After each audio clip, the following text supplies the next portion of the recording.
Hello, everybody. Welcome to a new episode of the Dissenter. I'm your host, Ricardo Lopes, and today I'm here with two fellows. The first one is Bo Winegard, who's probably speaking from an undisclosed location in Marietta, Ohio, because he's an assistant professor of psychology at Marietta College. So I guess that he lives near Marietta College.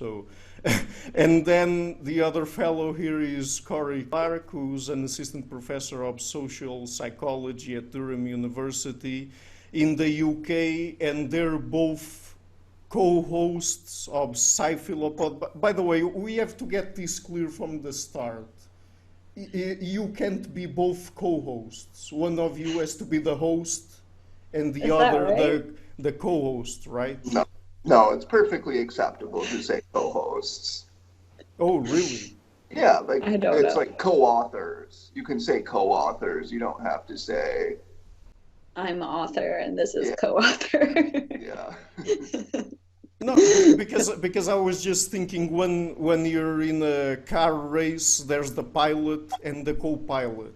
When you're flying a plane, there's a pilot and a co-pilot. That's Why is it that when people write books, for example, there are only co-editors? There's never a main editor. I mean, that's a Maybe good in the question. case of a book, you want to know that there isn't going to be, or sorry, of a plane, you want to know there isn't going to be diffusion of responsibility and there isn't like a pilot who's taking control. Whereas with a book, it's less of a threat. yeah. Okay. Yeah, So I mean, could we start perhaps by talking about Freud here? we can. Well, I mean, do you know of any major contribution that Freud gave us that still holds any water, like 100 years or so after that contribution or something like that? Oh, yeah, that's a. So I think that okay, so the charitable reading of Freud, with the idea that consciousness doesn't play as large of a role in our everyday behavior, our beliefs even, that charitable reading holds up quite well, I would say. Some of the defense mechanisms might hold up. Mhm. But Uh, but but w- which defense mechanisms? Because I remember that a few years ago I read a paper. I think it was by Roy Baumeister, and yeah. he was basically reviewing all the social psych on the several different defense mechanisms, and some of them, like for example, repression. I think didn't hold Repression any. doesn't hold up, yeah. Yeah, Yeah, because he basically said that a much better mechanism to explain. Oh, it was not repression, it was projection. A much better mechanism to explain uh,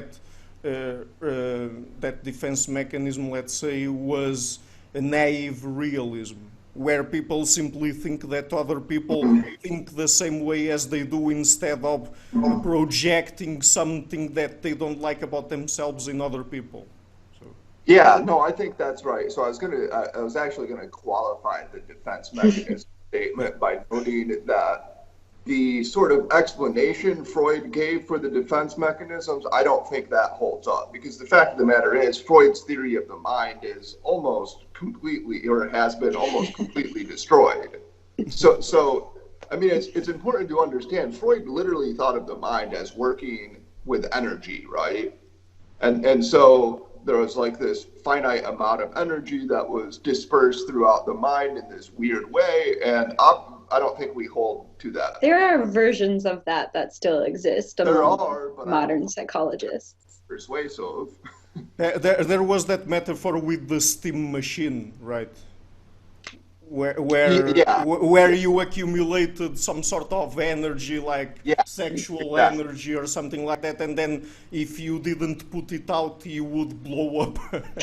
Yes, right. No, I mean, that's literally right. Like he thought that. I remember comparing it to like a sneeze, right? It was like Yeah. this energy that would build up that had to be released somehow, and that's the idea behind sublimation, right? Is that you have these urges, these sexual desires, and sublimation is when you channel that energy into a socially acceptable and productive outlet. Now, the problem with that explanation is that theory of the mind is almost surely poppycock, and therefore the causal explanation is incorrect. But so this is the thing I've always thought about Freud, whom, as you probably know from my tweets, I consider mostly a fraud, but I was always very drawn to him and impressed by him because he was an excellent writer, like a very good writer, he was tendentious, but he was a very persuasive writer. And he created this myth that was very powerful. But I always found interesting is that Freud is most insightful when he's not using his own theory. So if you read Freud, right, he'll have like these wonderful insights precisely when he stops using like the psychoanalytic dogma and just makes observations about the world, right? So I always found that interesting, that he had this like complete edifice that was almost certainly just ridiculous, but then actually behind it, there's this very insightful person. I don't know enough about like his defense mechanisms and what holds up, but I do know that a lot of psychologists, and particularly it seems to me older psychologists, are still really big fans of Freud. But I do think the main thing he contributed, as Bo noted, that holds up is, this idea that a lot of our behaviors are driven by some kind of unconscious thing. We're not consciously aware of a lot of the reasons why we do what we do. But I think the argument is just that really wasn't his insight. And so the fact that the one thing he contributed that holds up wasn't really his own idea is, I think, why a lot of people think he's pretty much irrelevant and is really more of like a historical figure than a scientist who should actually be contributing to conversations we're having today. Yeah, even isn't it the case that even people like Schopenhauer and Nietzsche were already saying that before him? I always say go back to Schopenhauer first, because Schopenhauer was profoundly insightful and talked about a lot of these things, and then Nietzsche, who was even more insightful. And in fact, Nietzsche gives you everything Freud gives you except without all of the BS. so read Nietzsche instead. Yeah, that's interesting, because in fact, many of the insights that Nietzsche had back then without any solid empirical evidence, they are being confirmed nowadays, right? Yeah, that's the thing about Nietzsche that I often tell this to Cory. I say, like, when you look at the single human who had the most sort of profound psychological insights about other humans, I think it's Nietzsche. Yeah. I think if you rarely do I read 2 pages of Nietzsche without thinking, wow, that's a profound insight. And in fact, yeah, a lot of these things do hold up, right? A lot of his ideas hold up quite well. I mean, some of them are, of course, ridiculous, and that's okay, but... Go ahead. And I was going to say, do you think the problem with Freud was really just him pretending to be a scientist and not saying he's like some kind of philosopher, and then we'd be like, oh, you said some interesting stuff? Just pretending to empirically confirm it was what's really problematic, I think. I think there's a letter of his. I want to say it's in a letter. It's been a while since I've read... I read a couple of biographies of Freud, but it's been a while. One of his letters, he compared himself. He basically said, if I'm being honest, I'm not a man of science. I'm a conquistador. That's what he compared himself to. And I thought, no, that's probably a pretty good comparison. He's obviously not. I was told that he is kind of funny, though, like that he said a lot of things like that to be funny, and people think he was being serious, and he might not have been as arrogant as people say. That's a good question. See, I don't know enough to comment intelligently on that. I think he struck me as an arrogant, kind of stern figure, but I'm not an expert. I read Peter Gay's book, and then I read Cruise's Freud fraud or whatever. Yeah, The Making of an Illusion. Yeah, exactly. Yeah. Now, obviously, Cruz is not a fan. Yeah, but I mean, I guess it doesn't matter for us to be talking here about our sort of speculating about his character. Because, I mean, that would only matter if we were trying to analyze the biases that he had or something like that, right? But I mean, and I guess that this is perhaps one of the biggest issues in psychology in general, or at least looking back at the history of psychology, and more specifically nowadays maybe in branches like social psychology, because it's very easy for people to describe phenomena in the world and then come up with very intuitive explanations for them.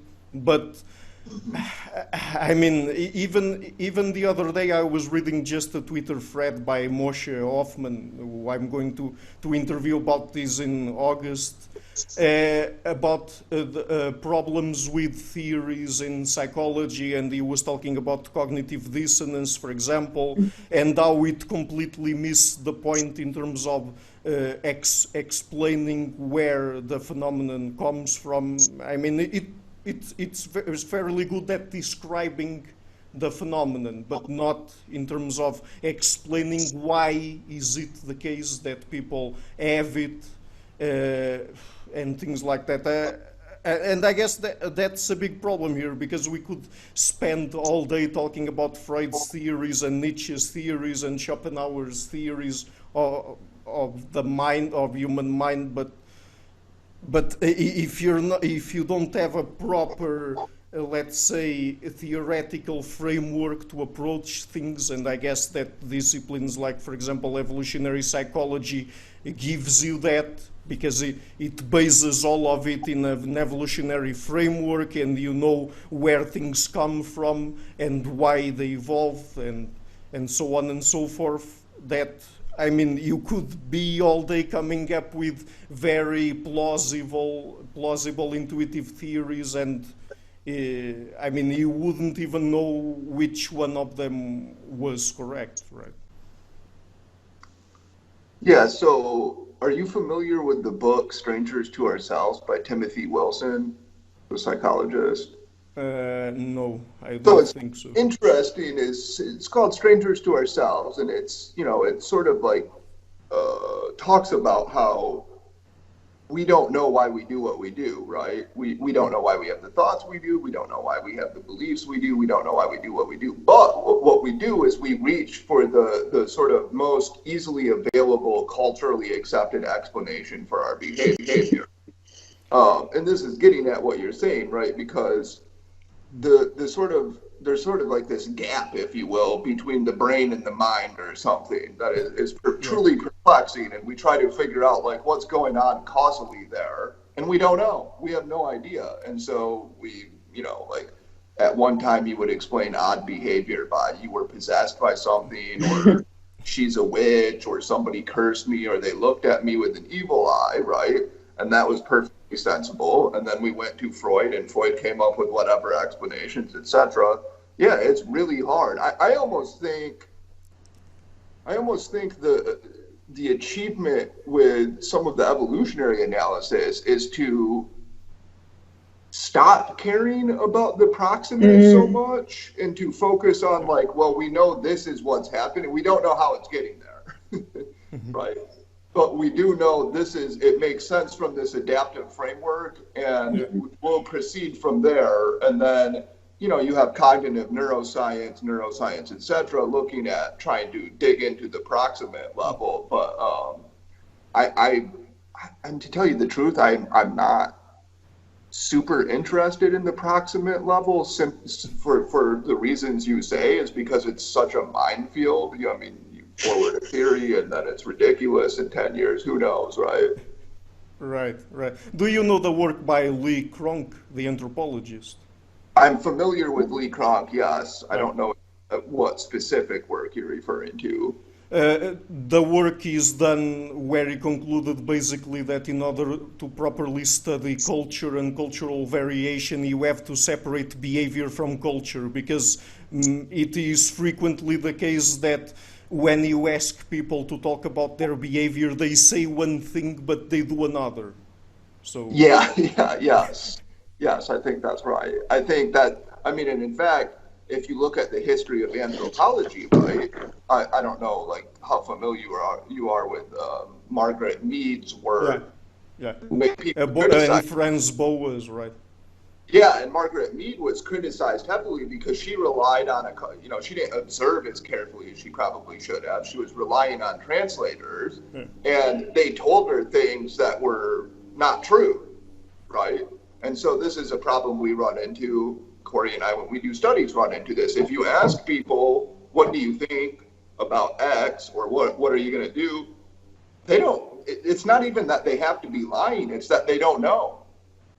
Yeah. We've tried to get better in some of social psychology. If you're going to do like behavioral research, you have to have more than just behavioral intentions, because the behavioral intentions don't always map onto the actual behaviors. The good example was, I think Bowie talked about this one time. There was a study on, they were basically trying to replicate the trolley problem, or the trolley problem, but with rats. And people tend to be, I think in the case of the trolley problem, people say they'll make the utilitarian decision, they'll flip the switch and save the 5 people. But then they had people in the lab do this with rats, and they had to shock 1 rat to prevent 5 rats from being shocked. And then people were more deontological there. And so people report. I think they were actually more utilitarian when they were. Is that right? I should have. Thought. I don't remember, so someone will have to look this up. Listeners will have to look this up. The point is, people don't know what they're going to do. So when you ask questions like, how much would you punish this person? It's like, is there any value to that at all? I don't know. People have even made this criticism about mate choice, right? And so there's, I can't think of the person's name. There were 2 people. I actually found the person's work interesting. I apologize. I can't think of his name. But one of the criticisms he made of a lot of the evolutionary psychology work was, you're just asking people. You're asking people, what would you want in a date, etc. What we really need to do is look at what decisions people make in the real world, like give them. And so one paradigm of research that they started doing was speed dating, right? They'd actually have people to go through these speed dating and see who picked whom, etc. Now, I think some of the conclusions he drew from that were misguided, but I think the general criticism is fair. Yeah, I guess that gets us into the issue of studying people in the lab and then doing, for example, ethnographic studies, because there's that issue with internal versus external validity of the experiments you're doing, right? And in anthropology, you have a lot of that. There are certain things, like, for example, there are people studying cultural evolution in the lab, where they have people doing those sorts of experiments where they make people pass information among themselves to see what are the types of information that they remember better, for example. But then they have to complement it with ethnographic studies, because even those conditions are externally very limited, right? Yeah, I mean, I think that's exactly right. And I've always been a proponent of bringing more ethnographic studies into social psychology. I know I've learned a lot from reading. There was a book, Deer Hunting with Jesus, for example, which is basically like an ethnography of a certain type of Southern people in the United States. There's another book, Freaks, Geeks, and Cool Kids, where these people went to high schools and looked at who got status and how status worked. I thought those were profoundly insightful and really helped me understand humans much more than a lot of the lab studies that social psychologists conduct, which I find almost useless. So the lab studies are so easy. Right. They're too tempting to do the online studies because they take 30 minutes instead of like 2 years. Yeah, and then you have to publish 7 papers per year to keep your career, and then, right? Right, exactly. Yeah, we do have an incentive problem. I will say, like, with the work that you were referring to about cultural transmission, I think there is where you get a nice coupling of ethnography with ethnography theory and the lab. So I know, for example, researchers such as Boyer and Atran and people who study religion, for example, and minimally counterintuitive ideas and look at, are those easier to remember? Do people transmit them more easily, or do they remember them for longer? That's really cool. I think that's how we should do it. Multi-methods, put it all together, and then you get a basic understanding of what's going on. I think, in fact, when I think of achievements in the social sciences across, say, since 1980 or something, there's obviously like the genetics revolution, but the cognitive revolution in religion, like the combination of anthropology, cognitive psychology, and evolutionary psychology to understand religious beliefs, I think that's one of the major achievements of our time. Yeah, I agree. And then, I mean, but you really have to combine them both, because even when doing comparative psychology, I interviewed, for example, Jennifer Vonk, and we talked about this, that you have to be really careful when studying even chimps or any other primate in the lab, because they might even acquire cognitive capacities that they don't have in the wild just by being exposed to certain types of environments. So. Yeah, absolutely. And I know there have been concerns about that with like the sexual behavior of bonobos. So people have argued like what happened was for too long we paid attention to like this certain subset, and what you need to do if you observe them in the wild, so to speak, they don't, maybe, I'm not an expert on this, I should say, I'm not a primatologist at all, but that their sexual behavior wasn't quite as flamboyant as some people thought, right? So those are, yeah, absolutely. You have to think about that in lab study. I mean, I'll just straightforwardly put my cards on the table. I think 95% of social psychology is trash. I really do. I think you could put 95% of articles that social psychologists have published, you could put them in a garbage bag and throw them out, and nobody would care. It wouldn't change anything about the world. I don't want everyone to hate me, so I'll say there's a large range of quality of social psychology, and the top journals, take like JPSP for example, it's probably the social psychology journal people like most. That journal for the most part really does demand that you use different methods, that they don't only want online studies, they don't only want lab studies, they want you to show that different operationalizations of the variables with differing degrees of external validity, that you find the same effect. I actually don't know if like JPSP was any more replicable than any of the other journals, but people are trying to deal with this problem, and there are a lot of crappy journals that just want to publish, especially the ones that make money. They charge you whatever, $3,000 to publish your research there. But it's a problem we're aware of and we're trying to get better about, I think. Mm-hmm. So even if those 95% of studies, let's say 30% of them are paired with a replication with a different operationalization, then that online study that might not have meant anything now maybe is confirmatory support for something else, right? Yeah, maybe it shifts my priors like 0.5%. Okay, let's not get too technical here.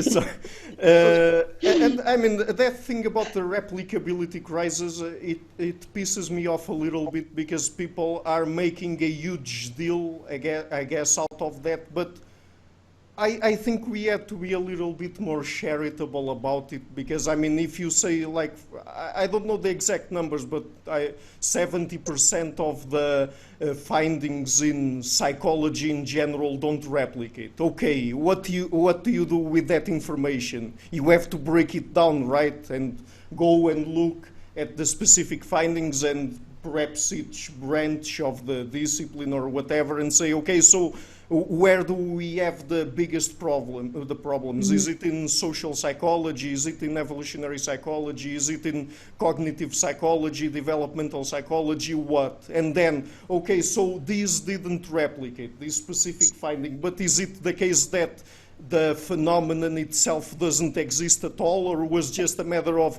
the conditions where you tried to replicate? Were they different? In what ways were they different? And because there was even that recent case about, I think it was last year that they published a paper where they tried to replicate the thing with the marshmallow and delaying gratification, you know. And they were saying that, okay, we couldn't replicate it. I mean, we couldn't predict the ability of delaying gratification when we tested it in children, when we did the marshmallow test in children that were 4 years old or something like that. Okay, but can you have predictive power in later ages? Could you have predictive power if you used another test? Is it that delaying gratification doesn't exist at all? Because then people start making a huge mess of all of these, and I mean, I think it's not useful at all.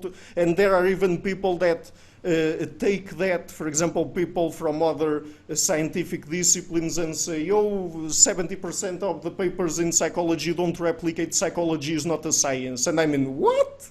What are you talking about? As I recall with that marshmallow study, one, they looked at a shorter time period. So the original study, I'm going to get the numbers wrong, but I think it was like 7 years follow-up maybe, whereas the replication was 4. And then I think they did replicate some of the effects. They didn't replicate like delinquent behavior or something. So you have a problem where you're not actually replicating the study exactly. You're not replicating it with the same people. But I do think there have been some interesting analyses. So there was a big replication project in experimental philosophy, which is pretty much a brand new field. It's only been around, I don't know, maybe 20 years. And their replication rates are like 80% or something. And an argument they made was that because it's new, all of the big effects are there to be found. Whereas psychology has been around a long time, we're not really publishing the big effects anymore. We're publishing moderators of those effects, and those are going to be smaller. And there's almost like less room for scientific discovery at this point, which is interesting because it tells you we have discovered some things, because now we have had to move on to identifying moderators of those effects. But I mean, I think it's probably a problem, but you're also right in that it shouldn't discredit the science altogether, although Bo maybe would say it shouldn't really have that much credit to begin with.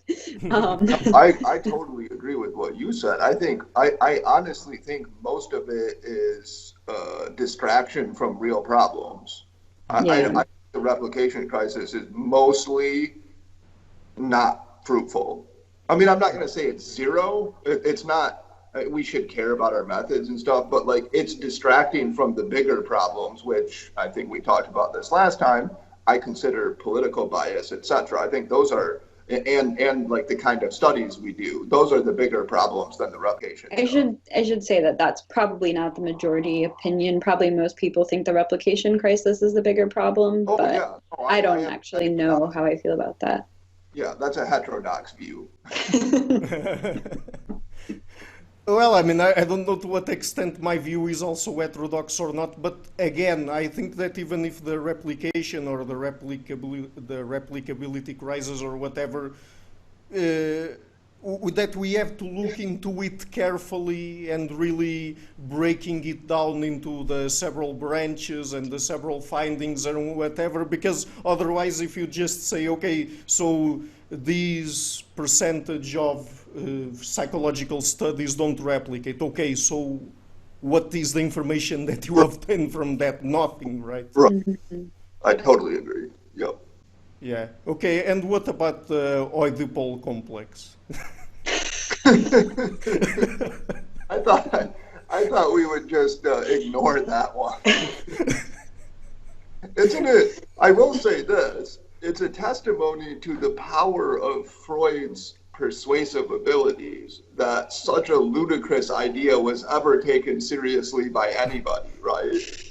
I mean, that it really is. I think, though, if you look at like what was science like at the time, really, was you doing? You don't think that's fair? You don't think that's fair? I also agree that's not fair, because if you look back, there were great physicians back then, great neurologists, and I mean, I don't know if you could talk about neuroscience back then, because you didn't have any sort of imaging techniques and things like that. But I mean, I remember reading Cruz's book, and he talked about a lot of different people that Freud interacted with, and professors of his at university, and I mean, they were doing much better work and much more scientifically solid work than he did. So.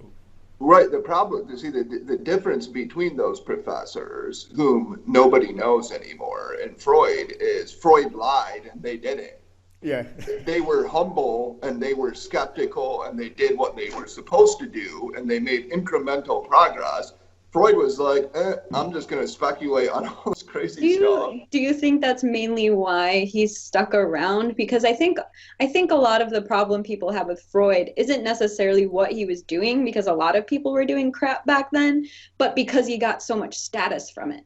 And he still has status from it. And so it's not him, it's us still talking about him that's driving people crazy. Yeah, I think that's right. But I do think it's a lesson in perverse incentives in science, because what happens is the people who are humble, epistemically humble, who are like, okay, let's do serious, like rigorous work on this, people forget about them, because they're not making grandiose claims, right? That's what I'm saying. If Freud was a philosopher where you're supposed to just make grandiose claims, maybe we'd be okay with him. Yeah.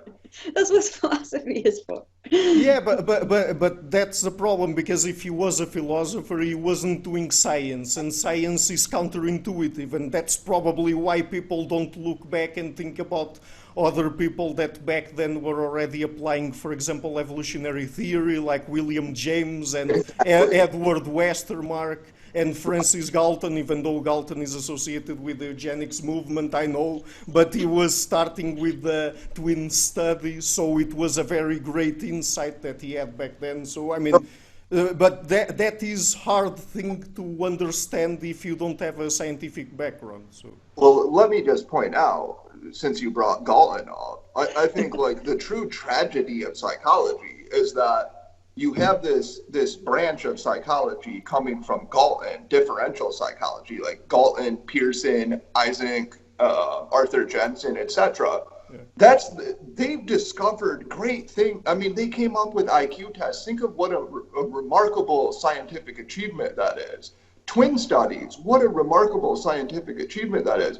And instead of paying attention to that, which is the greatest achievement, that's like the best of what psychology has to offer. People talk about Freud and Milgram and all of that stuff instead. And that's what perplexes, and when you get me going on it, angers me. Like, look, Galton was promoting eugenics. Yeah, so was Oliver Wendell Holmes, and many people think he's like a great Supreme Court justice. I mean, a lot of people were promoting eugenics, right? So, like, that shouldn't diminish his scientific star, which should shine much more brightly than Freud's does.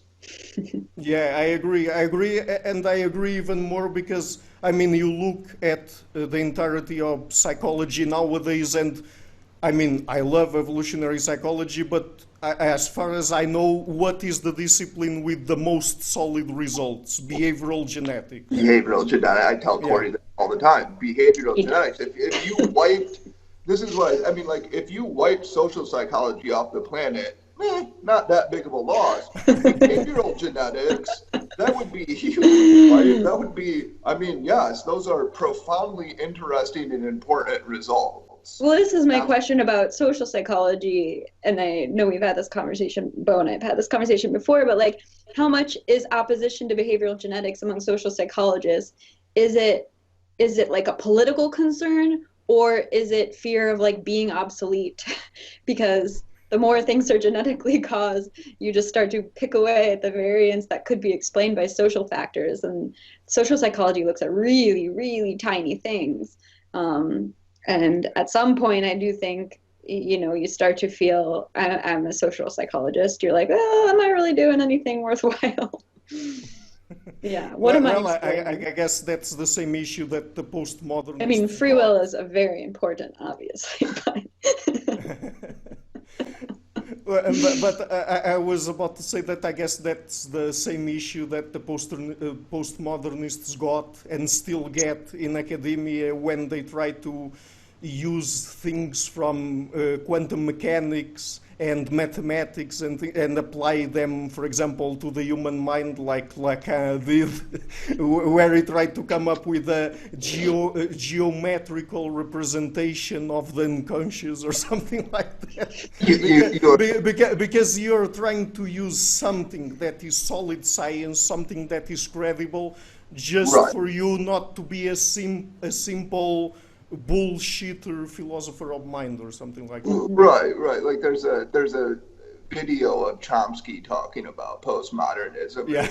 It's hilarious where he's like, basically, what you guys have complicated theories that I can't understand. We'll have complicated theories that nobody can understand. Yeah. I think there is. I don't know exactly what caused that, but that is unfortunate. Yeah. it's penis envy. Penis. Kind of, yes. Oh, that I guess that's even worse than the Oedipal complex, I think. Yeah, because then Lacan came with that bullshit about how it wasn't penis envy, it was phallus envy, because it was not about the organ itself, it was about power or something like that. Yeah. Yeah, okay, so what were we talking about? Okay, so I mean, let's talk perhaps a little bit more about this because we've already alluded to this, the mind-brain dualism and perhaps the negative consequences that it has in psychological research and even for people's common sense when they think about psychological or behavioral phenomena.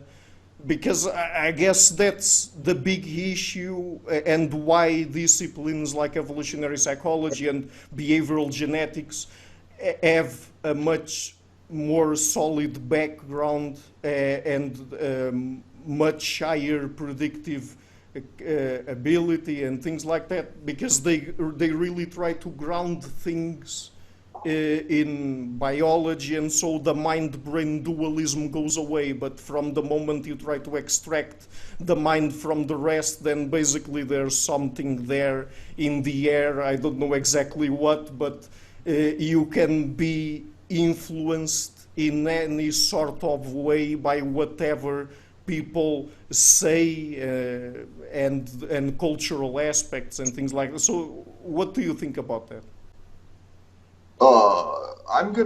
I'll add my own sort of interpretation, which isn't quite yours. So I would say, so obviously there's this mind-brain dualism problem, what's set aside just for a second. Because what I would say about behavior genetics is you don't have to worry about how things are being caused at all, really, right? Behavior genetics, you just say, like, what is the IQ of this person and this person, or how much of the variance in this kind of behavior is caused by genes versus shared environment versus unshared. You don't even really worry about the mind. Now, evolutionary psychology is somewhat interesting in that actually was a synthesis of so they called it. I mean, we can get into debates about that, but that was a synthesis between sociobiology and cognitive psychology.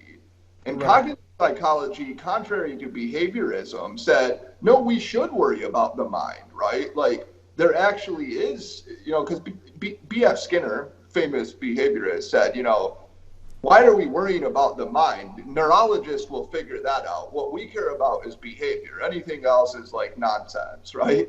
But the cognitive psychologist said, no, we can create these sort of models of the mind, models of memory, models of attention, et cetera, that do allow us to make predictions about human behavior and beliefs. And in fact, evolutionary psychology sort of took that and synthesized it with sociobiology.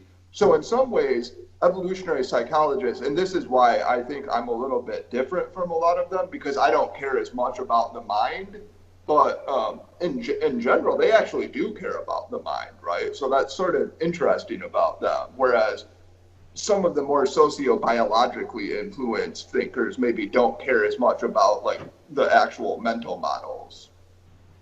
Yeah, I don't. It's almost so. I don't think there really is. I don't think any modern scientists would be any kind of mind-body dualist. It's just like different levels of analysis, perhaps. And maybe the reason they don't come together is because we just don't know, as you already pointed out. We have no idea what the process is from the physical brain, the human, to what ends up happening and like what processes go through their brain, what they think, and how that affects their behavior. And so they're almost forced to be separate because we're missing the link. We don't know. Well, there is no link. So I like this comparison. How could there be no link? Well, so the comparison Noam Chomsky makes this comparison. I think it's actually an appropriate one. He says, like, compare this to the periodic table. So, Mendeleev and other people working on the periodic table, a lot of people said, that's just mathematical hocus pocus. What's the reality about that, right?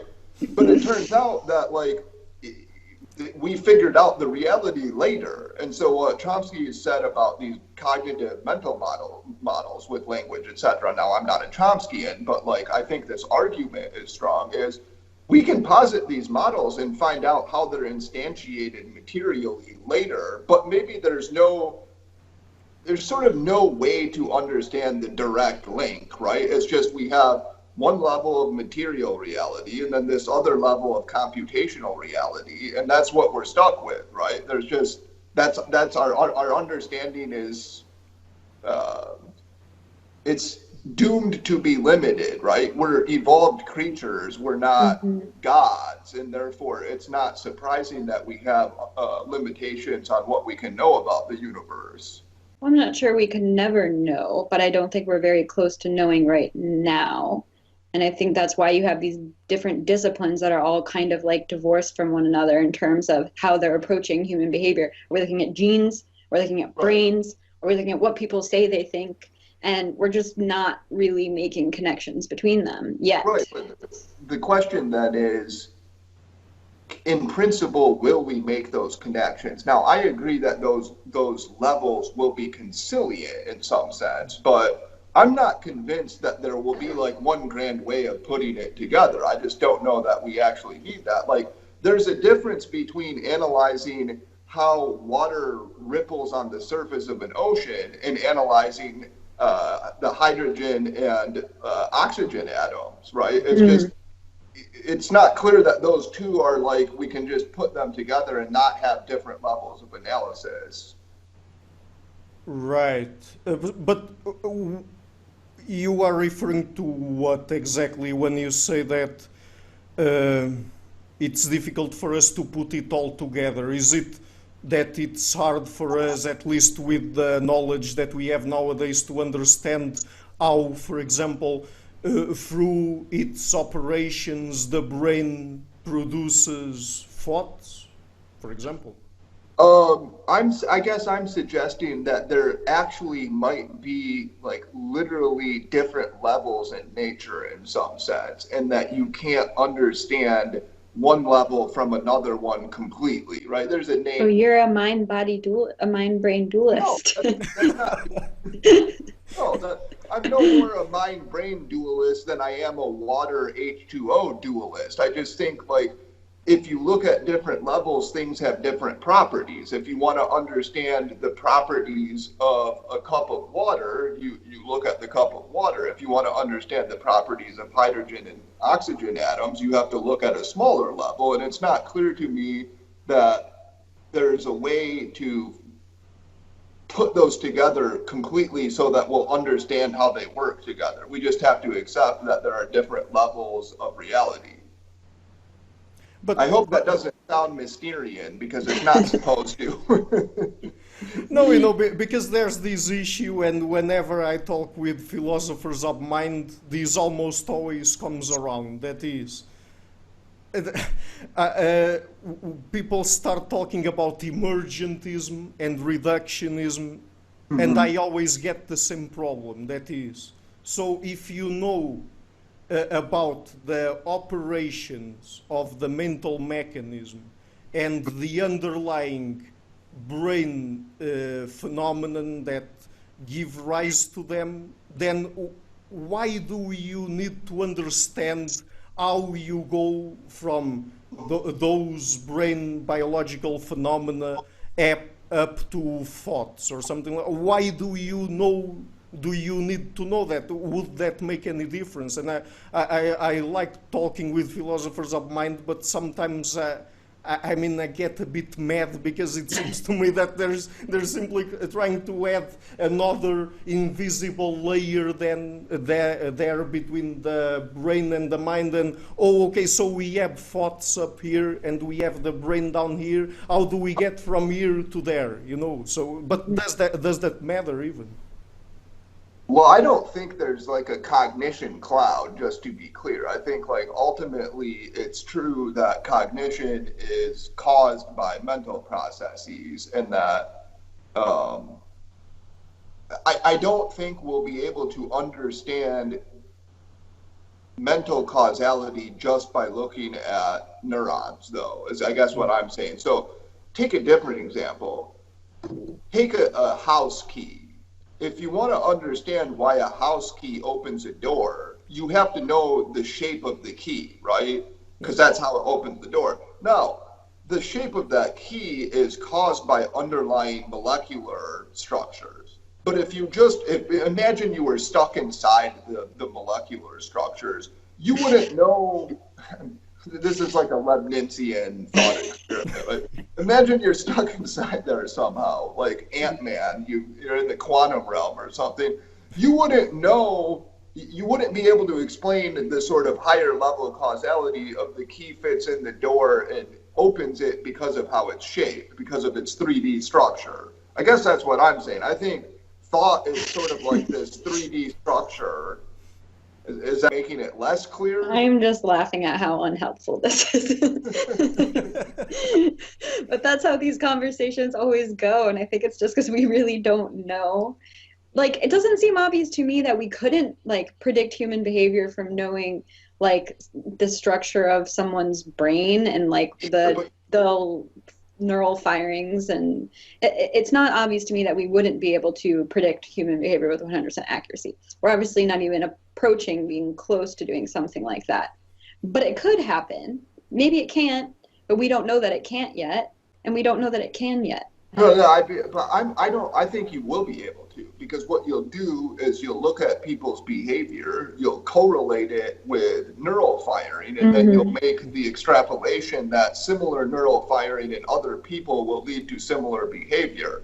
You could even do so with thought, but notice the only way you could get at this thought, so let's say we want to correlate some pattern of firing in the prefrontal cortex with some kind of thought. The only way we will be able to do that is to have people say what they're thinking.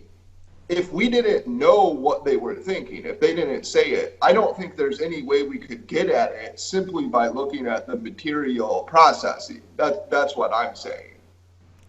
But don't we get into issues of here maybe distinguishing what happens at a conscious level versus what happens at an unconscious level? Because I was just thinking that, okay, so people have this trouble with what they consciously have access to, and they tend to think that the thoughts that they are able to really experience, let's say, that those thoughts have some sort of causal power over their behavior or whatever. I mean, we could get into that, but I guess that's not really that important here. But then you get into issues about what happens unconsciously, and I guess that the true issue here is that when people are talking about mind-brain dualism or emergentism, that is thought emerging from brain processes and things like that, they're focusing mostly on conscious things that people experience. Because if you are talking about, let's say, jealousy, for example, you can behave in a certain way by being exposed to behaviors coming from your spouse or your partner, without really being in any way conscious of your underlying motivations, and you would still perform that behavior. And so what would happen is that the brain was doing some sort of operations. I don't know the degree of detail that he would have to get in order to predict that. I mean, the levels of hormones and neurotransmitters and the receptors in the neurons and the types of neurons and the areas activated and the genes and all of those stuff. But if you got a sufficient level of detail, then from that activity you would be able to extract what prompted the person to perform that kind of behavior, right? But you would still don't understand in terms of the conscious aspect of it, because there's always a conscious aspect, how the brain generated that thought. But I think that whenever philosophers are talking about that emergentism and things like that, they are focusing too much on the conscious aspect, because the unconscious aspect of it, I mean, it's just brain operations. It doesn't have anything, I mean, I don't even know how to put it, but something that seems that is detached from the body or something like that. Sure, but do you think that, like, for example, solidity is an emergent property of atoms? No, I think that solidity is simply the way by which our perception systems, in this case the sense of touch, evolved to interact with matter that is organized in a specific way, let's say. Right. I mean, okay, but like when I swing a baseball bat and I hit a tree with it and it doesn't go through the tree, that would be solidity as well. But no, I mean, I basically agree with what you're saying. I think, and I do think people overemphasize the importance of consciousness. I think consciousness plays a small but important role in human existence. But like, yeah, I think if you lived with somebody for long enough, you probably know their motivations and behaviors better than they do, because you're not blinded by the sort of adaptive distortions that we all have about ourselves. So in fact, I think that's an interesting idea. That I remember Daniel Dennett said this. He's written about it, had this idea of heterophenomenology, but also said this too. I saw in an interview with Robert Wright where he said, you know, I think you probably would know more about the person. And I was like, I agree with that. And I also think it's important to note that when we're trying to understand other people's behaviors, I don't think we actually need to care about consciousness very much at all. We're just like, we can predict their behavior and we posit motivations, but when we posit a motivation, we don't have to necessarily think they're conscious of it. If I say you're doing that because you're jealous, I don't mean you're aware of your own jealousy. I just mean your behavioral pattern fits the pattern of somebody who is jealous, right? It's like the ultimate function of your behavior is to prevent something because of X. So I think it depends on the type of behavior, right? And I guess it's an empirical question of whether there's a difference between something that goes from mental states to behavior through consciousness or not through consciousness. I don't know if those are different or not, but you potentially one day would be able to know something like that. And then conscious states would matter more for some behaviors than others. So yeah, in the case of like jealousy, that's probably something people oftentimes aren't really conscious of, why they get like unpleasant feelings or something, because people wouldn't want to know that they're jealous and wouldn't want to admit that they're jealous even if they could know it. Right. So you'd want to look at behaviors where it actually would be beneficial to be aware of what's driving your behavior. But I don't know, maybe like when you're trying to solve a logic problem or something. Okay. So let me ask you this: when people talk about, for example, behaviorism and the fact that Skinner and Watson and others were paying too much attention to how the mice or people behaved or whatever, that they were dismissing the mind side of things. They didn't care about the operations that were going around in the brain. They didn't care about the mind. So, I mean, we got very useful insights by caring about the mind.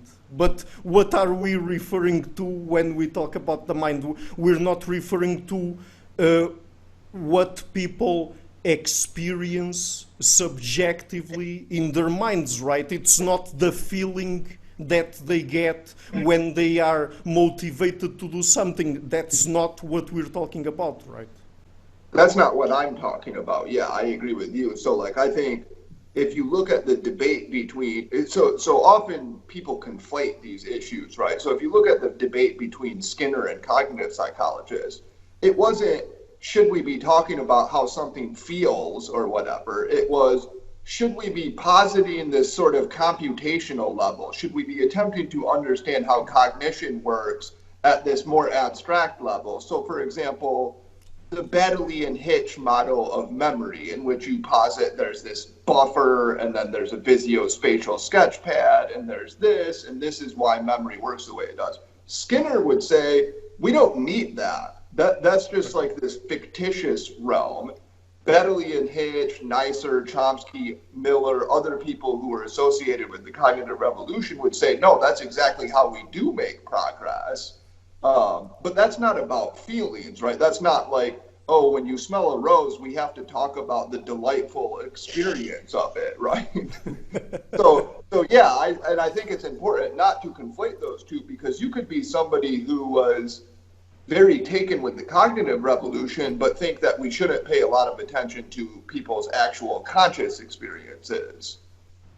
Yes, and I guess that's important because, for example, one thing that was brought to the table after behaviorism and after the cognitive revolution was emotions, for example. And I mean, when people talk about emotions, you immediately think about what you feel when you're experiencing that thing. And in evolutionary psychology, we talk a lot about, the motivation, the emotion of jealousy or the emotion of anger or the emotion of shame influences us to do something. But it's not really what the person is feeling itself, right? It's just the computational operations that are going around in the brain, basically. Yeah, that's right. And I think, in fact, people such as, I think, Damasio and Joseph Ledoux and other people who study emotion have tried to make a distinction between emotion and feeling. Right. Feeling is like the subjective, it feels bad or good or whatever. Emotion is this suite of physiological processes. And in fact, Roy Baumeister, he's made the argument more than once in more than one paper that, in fact, the sort of subjective feeling, even, I believe, is, and I think Kurzban has made this argument as well, in fact, although it's been a while since I've looked at that, so don't quote me on that one, but that the sort of subjective feeling is more about guiding your behavior in the future. So that is to say, it's not like actually affecting your behavior much in the moment, but it's that you remember something felt really shitty, let's say, like, sticking your hand on a fire, it didn't feel good. You move your hand automatically, right? You do it before you actually have the subjective sensation of the fire. However, it still burns and hurts, and that pain actually does cause you later to not do that again. Right, yeah, but not consciously, right? I think that's. I thought an argument that Roy made, I could be wrong, was that you would kind of anticipate feelings in the future, and then that would affect your planning.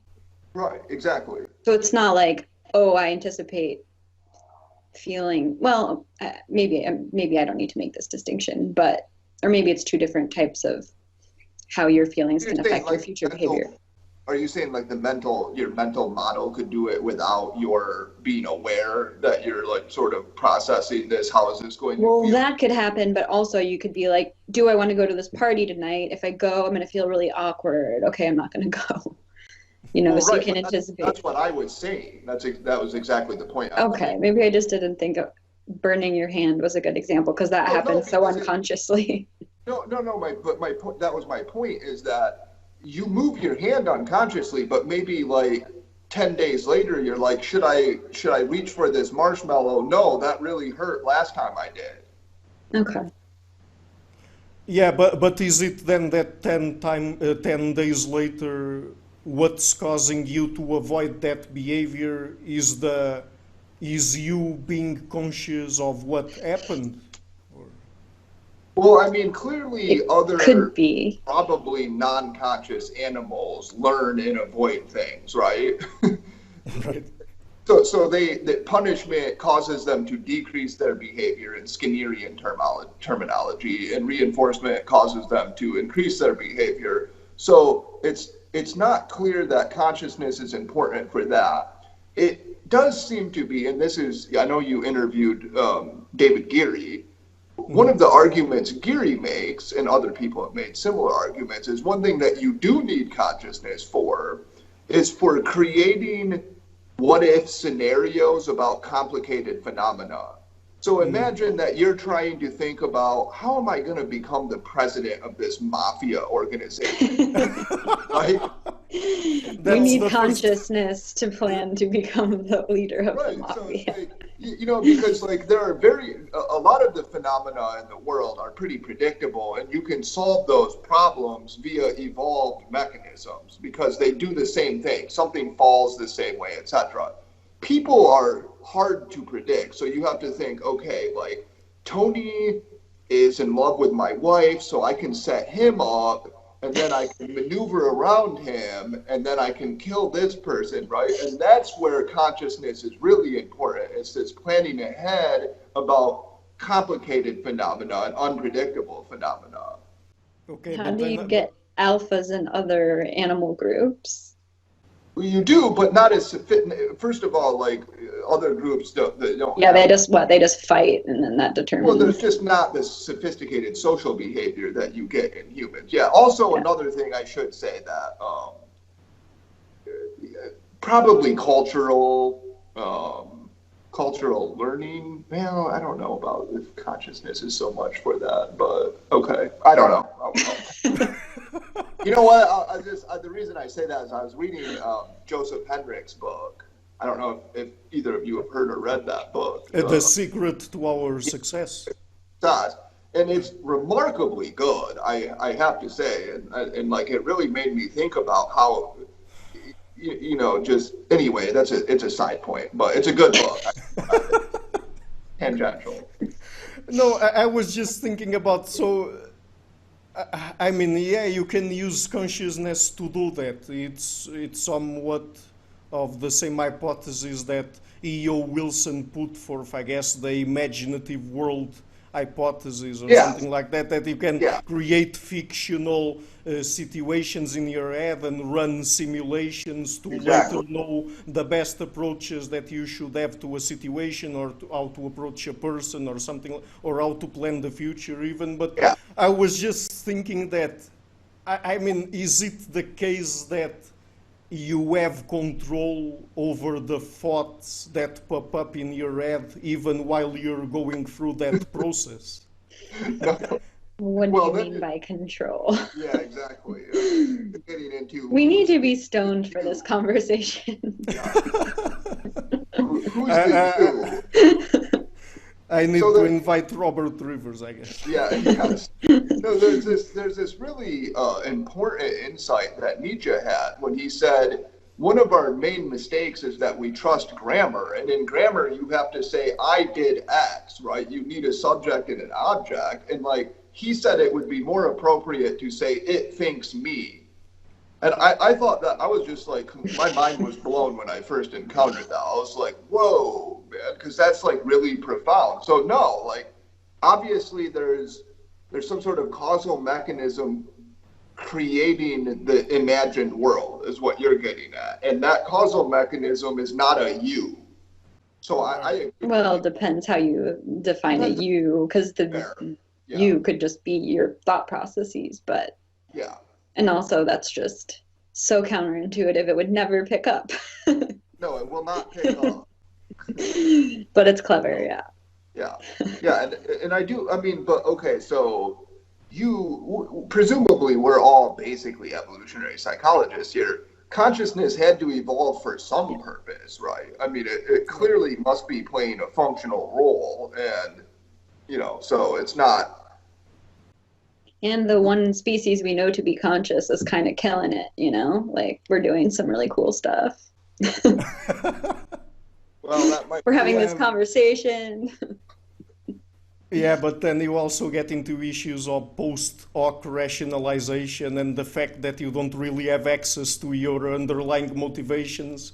And then that gets you also into very muddy waters when you're thinking about consciousness and its evolved function. Yeah, I think part of your...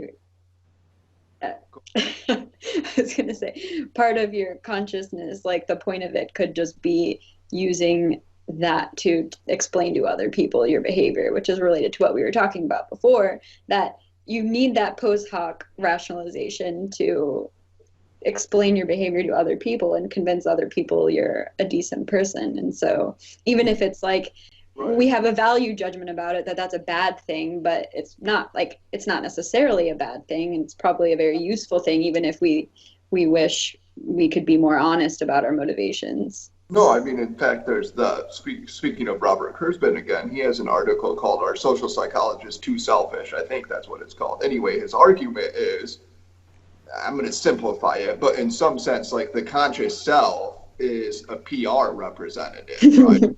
It's the person it's the interface between like all of what's going on inside, if you will, and the social world. And an important function of that interface is to convince other people that you're a good person. Mm-hmm. And so, but I was going to say, I think your point about not knowing what your motives are, etc., that's one of the most important things about humans. I really think that they are designed, in fact, not to understand themselves. Because it'd be too terrifying or disturbing. Right. That would be like the existential interpretation. I think, it's you just don't need to, right? You don't need to know why you're attracted to the body you're attracted to, or why you like... It's repression.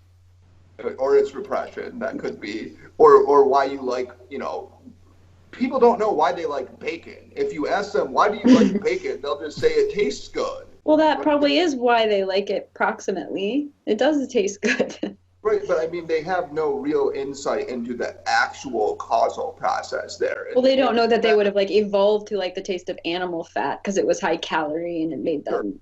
In fact, it could be even worse because they could be evolved to distort reality, right? To lie to themselves. That's, as you interviewed Tripper's, like one of Tripper's hypotheses, right? Is that humans... Self-deception. Yeah, exactly. Self-deception, so I can convince you better. If I believe it, it's easier for me to persuade you.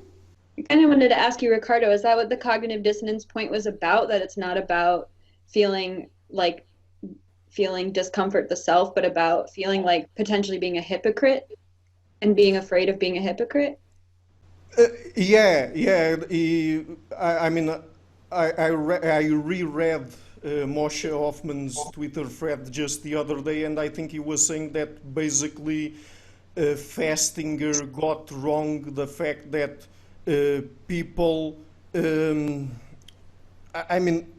cognitive dissonance is mostly about you feeling the need to be in tune with what other people consider to be good or proper behavior or something like that, and then you have to feel that void between what you really think and what you want other people to know, and something like, and then that's the issue. I mean, earlier you were saying, Bo, that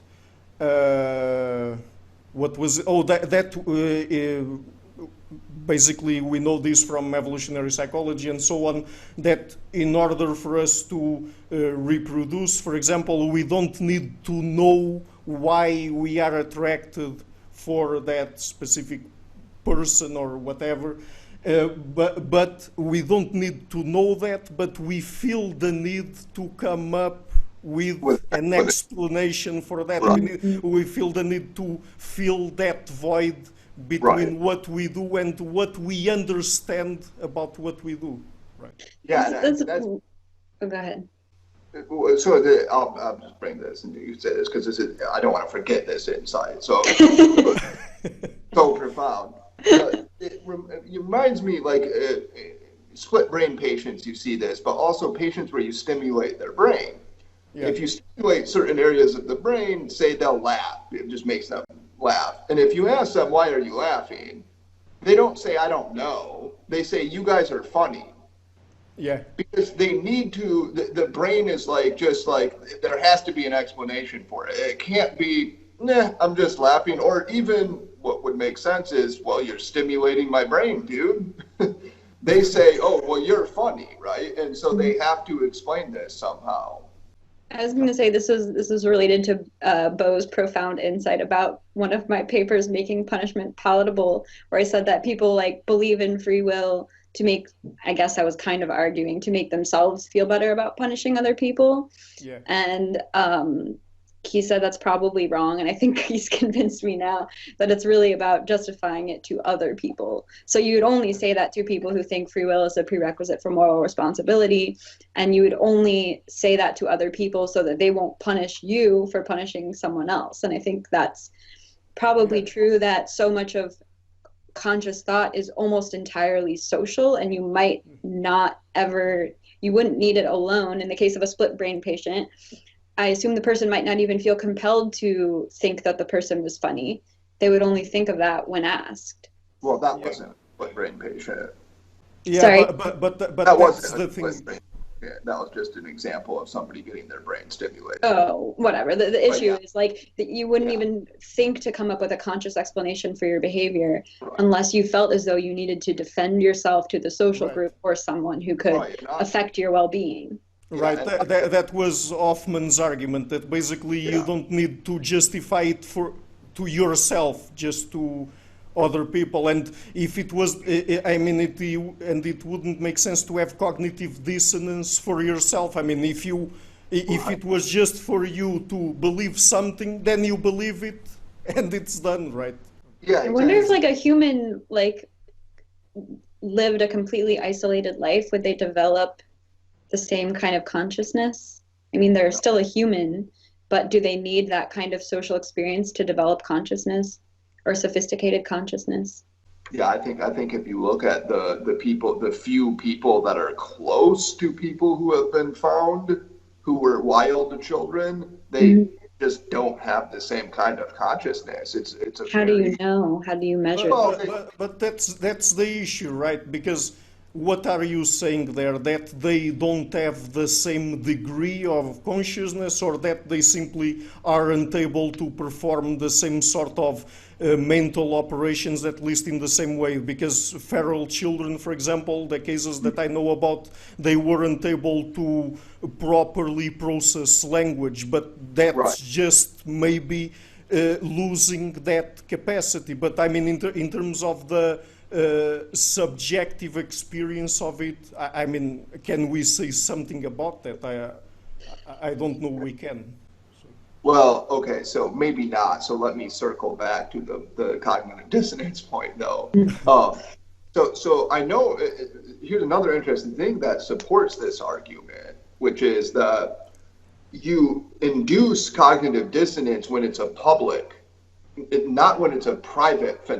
They've done studies where they've looked at private versus public, and you get it when it's public, not when it's private. And so I think one of your points to start off this conversation was about how Festinger had this idea that these thoughts clashed with each other and made you uncomfortable, right? That's his idea.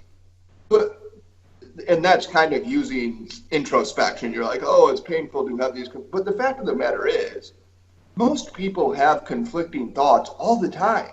And it doesn't do anything. The only time it does anything is when somebody calls you out and says, well, wait a second, you have that belief and then that belief, and those beliefs don't work well together, right?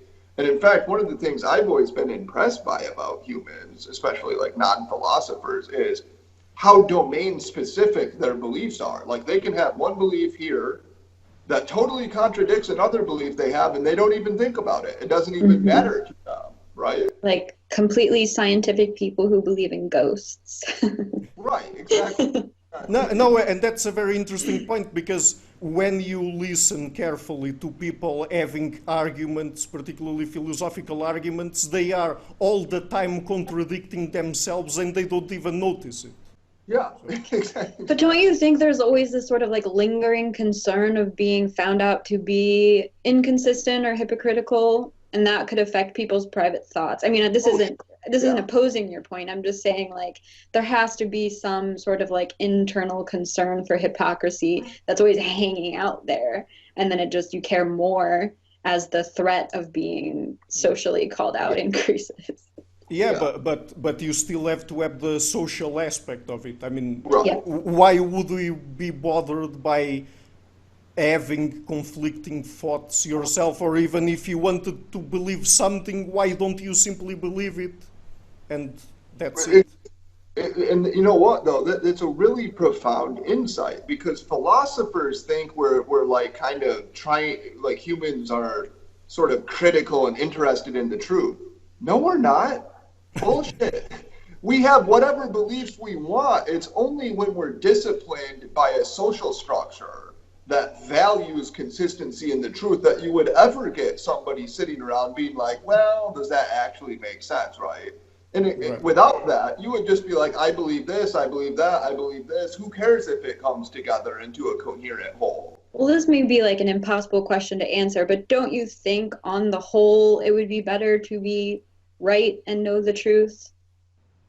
Like, no. Well, I have something to say about that, because recently I've interviewed Donald Hoffman, the guy who's going to release a book in August called The Case Against Reality, and he's done some studies on the evolution of perception, and he came up with the interface theory of perception, and by doing computational simulations, computer simulations, he and his team arrived at the conclusion that evolution, or evolution by natural selection, favors not a truthful perception, that is, perceiving or experiencing reality as it is, but simply being able to perceive the aspects of reality that are relevant to increasing your fitness.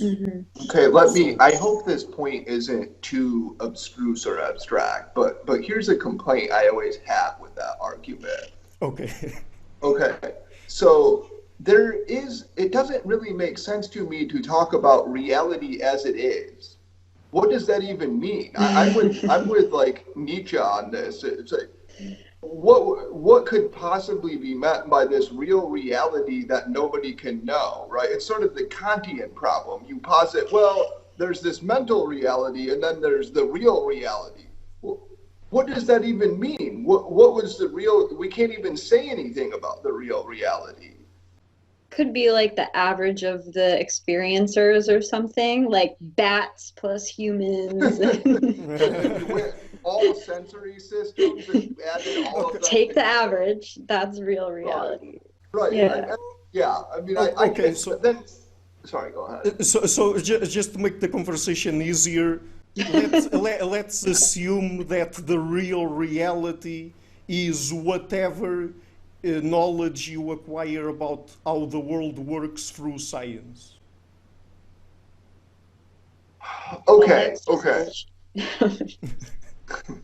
Okay, so you're saying like, okay, but I still have a problem. So like, let me give you a concrete example that I think will be helpful. So physicists, I remember having this physicist professor who would say, this table is mostly empty space. And he would pound on it, and he thought this was like this very profound thing. And the reason I always found that perplexing is because he's taking this concept, empty space, and applying it to something that it doesn't apply to. Solidity to me means, can my hand go through it, right? As I guess we talked about earlier. So like, it's not actually true to say that there's more empty space in there. It depends on what you're referring to. And so that's kind of my problem with this. Like, yes, you can say like, well, really color doesn't exist, I suppose, right? And you can say that it's just electromagnetic radiation or something. But that's just a different way of describing the world. It doesn't seem to me it's any more real than seeing green and red. It's different. It's more useful in certain respects. It's an abstract description, but I don't think that that's reality as it is. And I'm sorry because I know that's getting like epistemologically abstract. So maybe I should stop. No, but look, Donald Hoffman basically agrees. I will. What? Oh, I'm sorry. Did you say look him up? Because I'm going to. Oh, okay. No, you're saying he agrees with you. Oh, okay. He agrees with you that we can't really have access to reality, and he even pushes the argument forth, and this gets into philosophy. It's no longer science, I guess, for conscious realism, where he says that there's something out there that we don't really know what it is about, but whenever there are conscious beings in the world, then they create a sort of reality that they experience out of that whatever that is out there. Okay, I mean, I think, as with a lot of things, it's probably almost a terminological dispute at that point, right? Because, like, we both agree something's causing our perception of the world, etc. So, yeah, and I'm curious. I'm going to look him up now.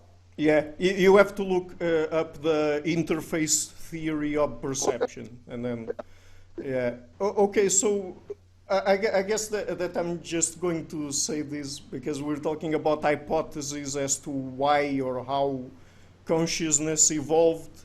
And since everyone has his opinion, I guess that my opinion is that consciousness evolved to facilitate masturbation. I think that's one of the most profound theories that I've ever heard about consciousness. I mean, we could do an empirical study and look at species that masturbate and then evaluate their degree of consciousness and see there. But I don't know. What's the most like simple species that masturbates? Well, I don't know. A lot of them do. A lot of them do. Yeah. But that I don't. Not many of them have hands. How do they? They just rub stuff. Yeah.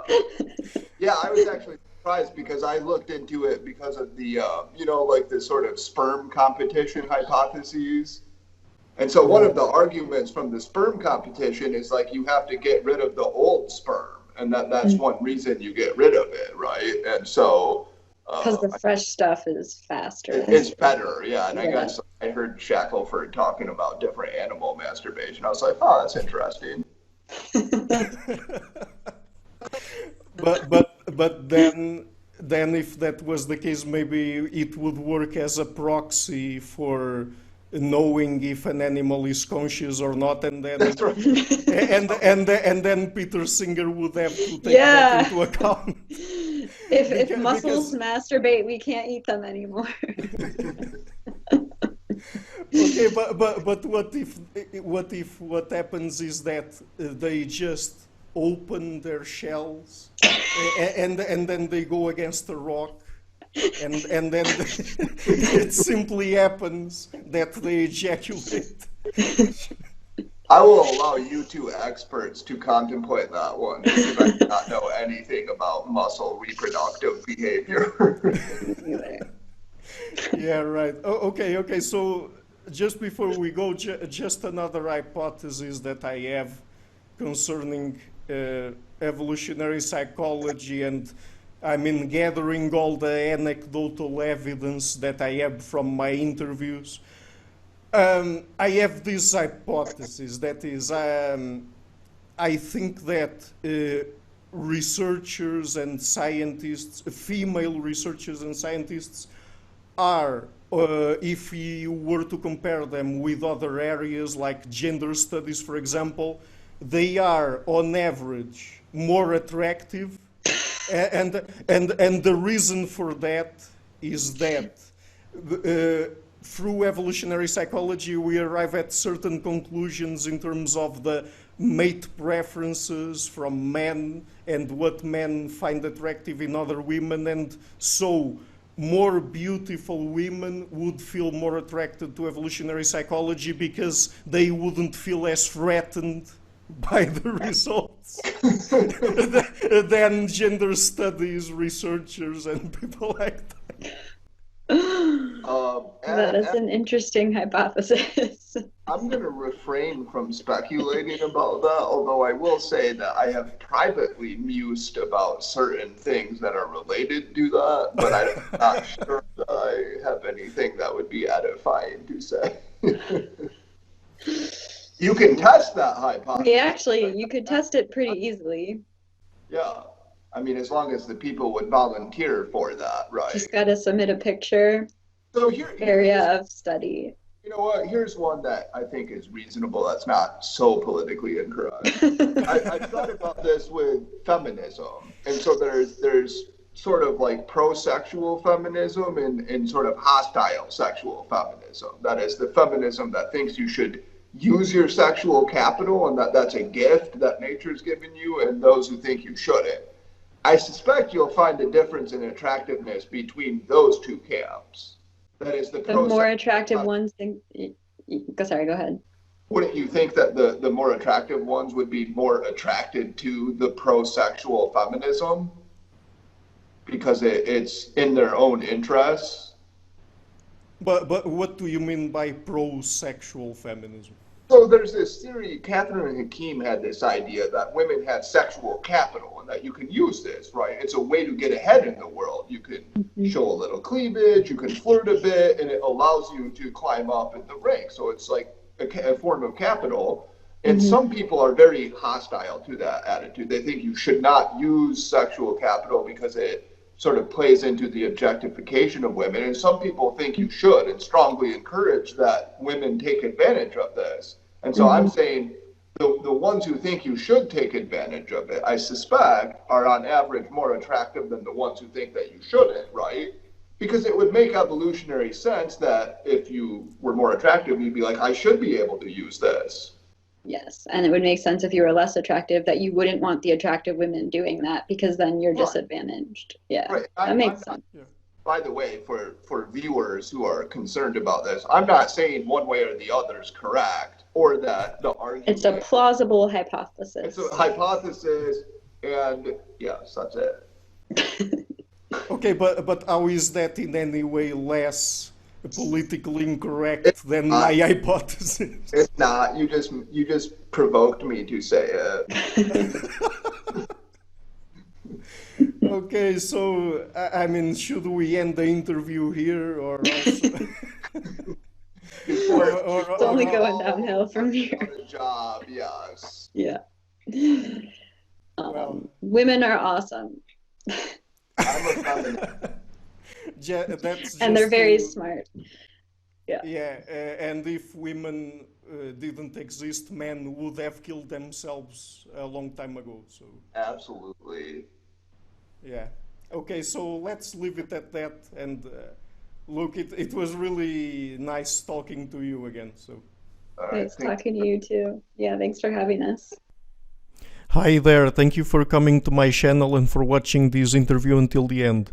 As you might have noticed, I've been putting out regular interviews with academics and intellectuals from a variety of fields. So to keep the channel sustainable, I would like to ask you to please visit my Patreon page and to consider making a pledge there. Otherwise, I also have a PayPal and Subscribestar. And if you like what I'm doing, please share it, leave a like and hit the subscription button. I would also like to give a huge thank you to my patrons, Karen Litzke, Anne Blanchett, Perelga Larsen, Lau Guerrero, Chantel Gelinas, Francis Ford, Hans Frederick Sunda, Brian Rivera, Lucas Stafiniak, Sergio Condreano, Janne Henninen, Ricardo Vladimiro, and Dr. Jerry Muller, Herbert Gintis, and Rutger Voss, and also my three producers, Isar Webbe, Rosie, and Jim Frank. Thank you for all.